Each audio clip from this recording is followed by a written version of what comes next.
우리 시장의 현재 상황 어떻게 봐야 되는 겁니까? 좀 적극적으로 투자하기에는 좀 무리한 시장? 좀 조심해야 되는 시장으로 봐야 되나요? 아니면 이미 그 폭락장으로 시작된 여러 가지 불안감들 이거는 버리고 좀 적극적으로 매매가 됐든 투자가 됐든 해야 할 때라고 보시나요? 저는 사실은 최근에 뉴스 보면은 뭐 거래 대금이 되게 많이 줄었다 뭐 이런 얘기 나오는데, 거래 대금은 지금 줄 수밖에 없는 게 뭐 다른 분들도 많이 말씀하셨겠지만 지난번 폭락이 나오면 7월 중순부터 8월 5일까지 폭락이 나오면서 신용융자가 3조가 줄었거든요. 네. 그러니까 그게 줄어든 게 단순하게 개인 투자자분들이 이익 실현하면서 줄어든 거면 다시 증시에 들어올 수 있지만, 거의 이제 강제 반대 매매 형식으로 줄어든 것이기 때문에 거래 대금은 당연히 이걸 바로 회복하기 힘들다 생각 좀 하고 있습니다. 지금 신용융자가 좀 늘었다고 해도 17조 5천억이니까 한 16조 8천억 대비해서 한 5, 6천억 정도밖에 안 늘어난 거거든요.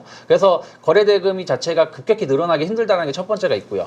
두 번째는 사실은 지금부터 한 2주 정도 구간은 여러 이유가 있겠습니다만은 우리나라 내부 요인으로도 거래가 그렇게 많지 않은 시기예요. 왜냐면 바로 추석이 있잖아요. 그렇죠. 그러니까 항상 설 그리고 추석 이 명절 기간을 앞두고 나서는 약간 거래 대금이 줄고 약간 증시도 약간 크게 변동 없이 그냥 횡보하는 흐름들을 보여준 적이 많이 있었거든요. 근데 특히 이번에 추석은 연휴도 있지만 또 그 추석 기간에 FOMC 회의가 또 있기 때문에 약간 그전보다는 현금을 조금 더 챙기고자 하는 심리가 좀 더 강할 거라 생각을 좀 하고 있습니다. 그래서 저는 현재 그 구간에서는 아직 방향성이 확인되지 않았다라고 생각하고 있기 때문에 적극적으로 주식을 투자하시기보다는 조금 관망을 하면서 조금 일부 기업에 대해서 좀 분할 매수를 하는 전략이 맞지 않을까 판단하고 있습니다. 네.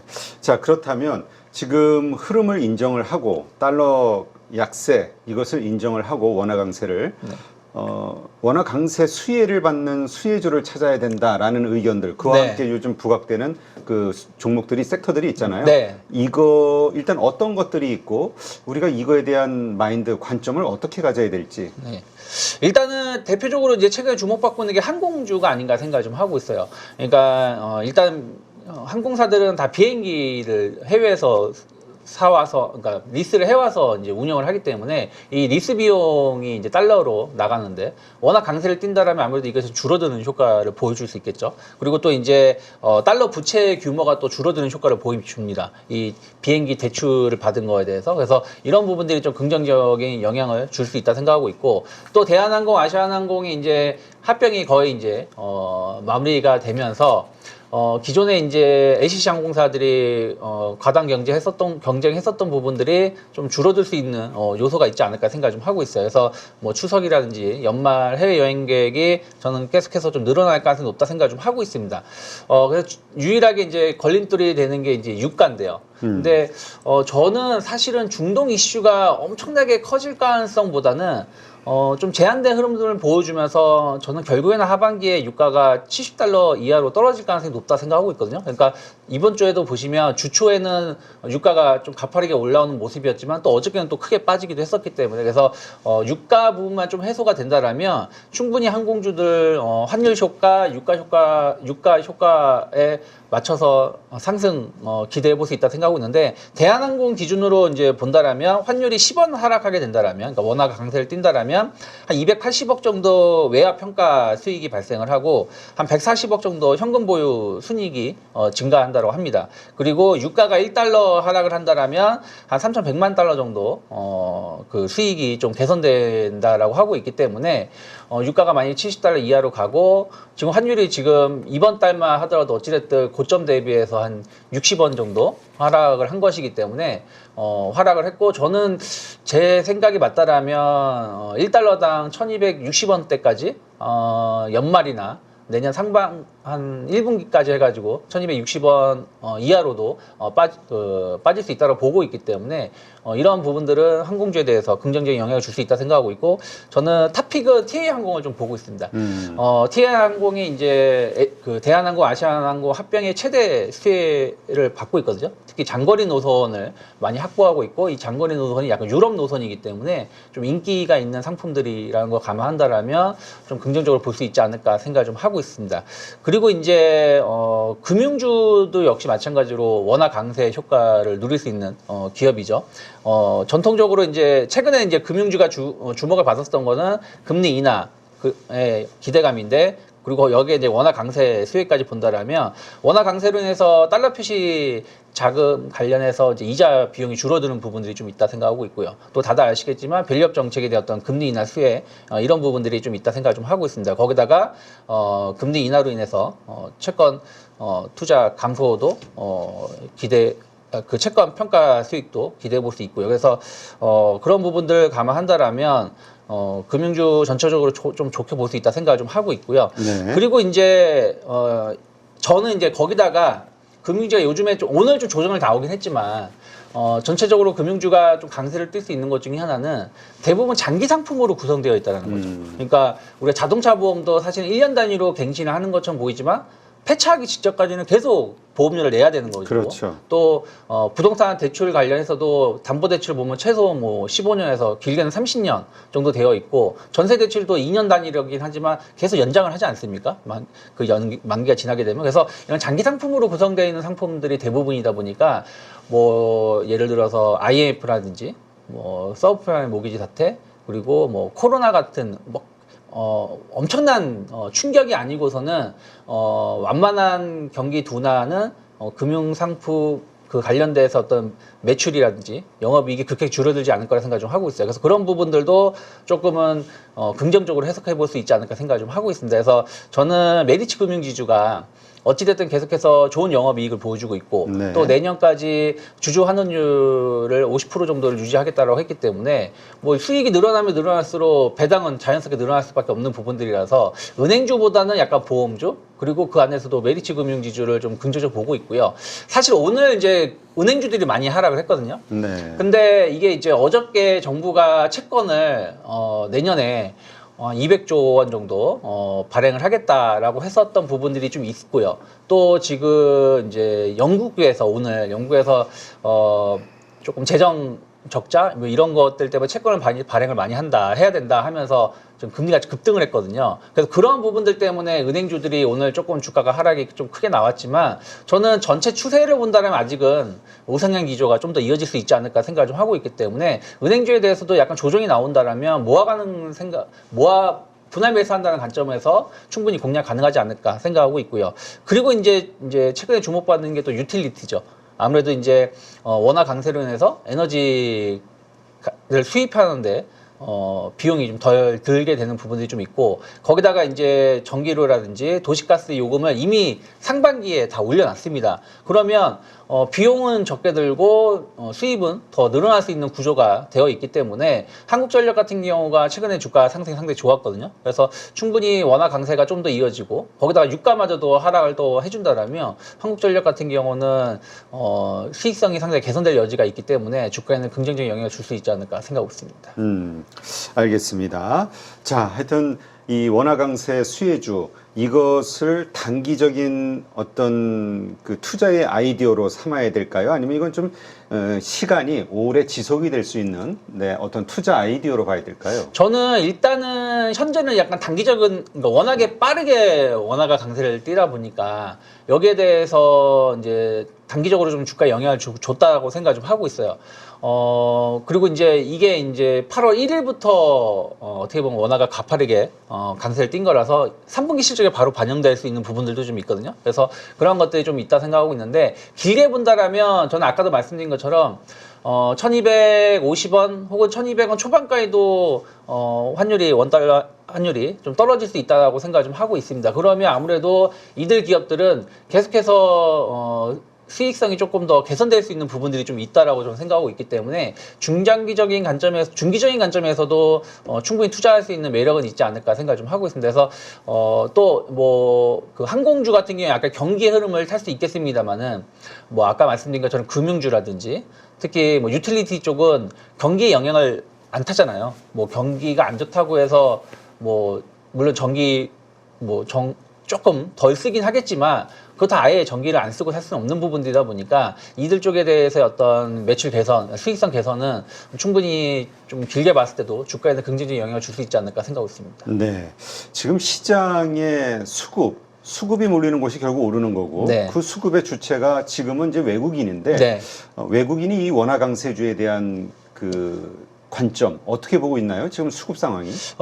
수급을 이제 아까 제가 이제 뭐 매도 쪽은 이제 외국인들은 조금 이제 삼성전자나 하이닉스 쪽에 좀 집중됐다고 말씀드렸고 아직은 이제 크게 환율 수혜주 쪽으로 매수가 많이 들어오고 있지는 않습니다.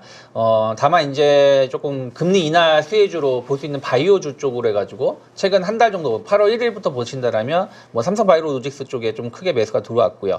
그리고 이제 금리 인하 쪽이라든지 환율 쪽으로 해가지고 금융주들, 뭐 신한지주라든지 뭐 이런 쪽으로 해서도 매수가 들어왔고 아까 말씀드린 한국전력 같은 경우도 한 500억 정도 매수를 좀 보여주면서 아직까지는 워낙 강세 수혜주로 급격하게 매수가 많이 들어오고 있지는 않다라고 좀 보고 있어요. 하지만 이제 실적으로 좀 확인이 된다라면 충분히 외국인들은 매수가 들어올 수 있다 생각하고 있고 또 하나가 아까 말씀드린 대로 시장이 아직은 지난 8월 5일까지 급락하고 나서 8월 2일 하락한 시점까지 좀 V자 반등을 했지만 이건 너무 빠른 급락에 따른 반등이라 생각을 좀 하고 있고 아직은 방향을 잡고 있지 못하다 보니까 뚜렷하게 어디를 좀 공격적으로 매수하거나 그런 흐름들은 안 나오고 있는데 아까 말씀드린 대로 한 9월 중순 이후 FOMC 이후에는 방향성이 상승이든 하락이든 뭐든 나올 거기 때문에 만약 상승 쪽으로 나온다라면 충분히 외국인들은 조금 공격적으로